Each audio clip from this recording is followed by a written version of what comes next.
Et l'on poursuit finalement avec le troisième point d'interrogation. Évidemment, c'est toujours la même chose qu'on fait. Donc, c'est les mêmes données, le même dessin. C'est mon diagramme des forces pour la particule que j'étudie, qui est légèrement différent. Donc là, maintenant, c'est ma grosse particule.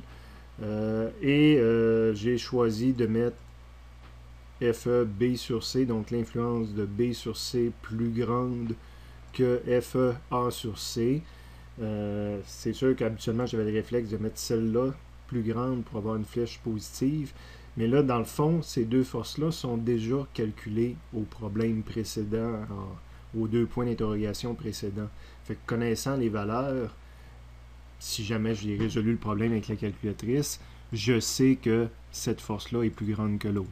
Évidemment, je ne l'ai pas fait avec une calculatrice, j'aurais eu le réflexe de mettre elle plus grande, puis elle dans l'autre sens. Le fait de le mettre dans ce sens-là, puis que j'avais raison, ben à la fin, je vais arriver avec une valeur positive en résolvant mon problème. Bon, on commence à connaître la recette, c'est toujours la même. Donc, FEC, ça va être la valeur absolue de FECX. FECX, je me sers du principe de superposition pour le trouver.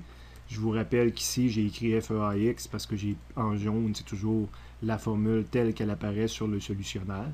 Mais après ça, c'est FECX que je veux calculer, c'est la somme de deux forces.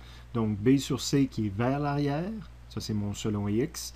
Donc, B sur C vers l'arrière, c'est le négatif qui est ici. Et c'est aussi A sur C, mais positif, donc le A sur C vers l'avant. Fait que quand j'enlève le X, ça revient pour des forces qui sont directement dans le même sens ou dans le sens contraire de l'axe des X. Ça revient tout simplement à identifier si je vais avoir à le traiter comme un signe plus ou un signe moins. Même démarche que tout à l'heure, la loi de Coulomb, que j'applique en premier à l'une des deux forces, A sur C. Donc, c'est K, QA, QC, RAB. Toutes ces choses-là, c'est la même chose que tout à l'heure. Donc, on a toujours les deux mêmes inconnus à ce genre d'étape-là. RAC, on l'avait déjà calculé. Donc, soit qu'on fait référence à la page où on l'a déjà calculé, ou on le remonte, c'est XC moins XA.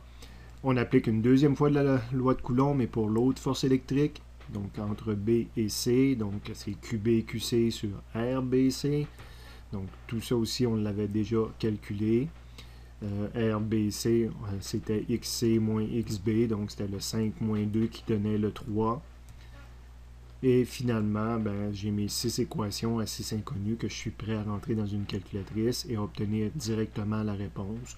Ou encore une fois, toujours à la deuxième page, je fais le développement complet mathématique.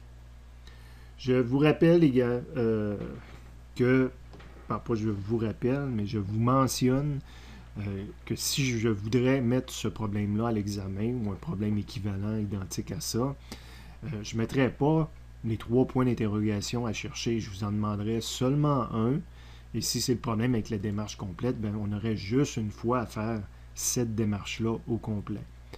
Ce serait trop redondant puis trop long là, de demander de trouver les 3. Mais j'en chercherais une sur les 3, et là, une fois, il faudrait présenter notre développement complet comme on vient de le faire à quelques reprises.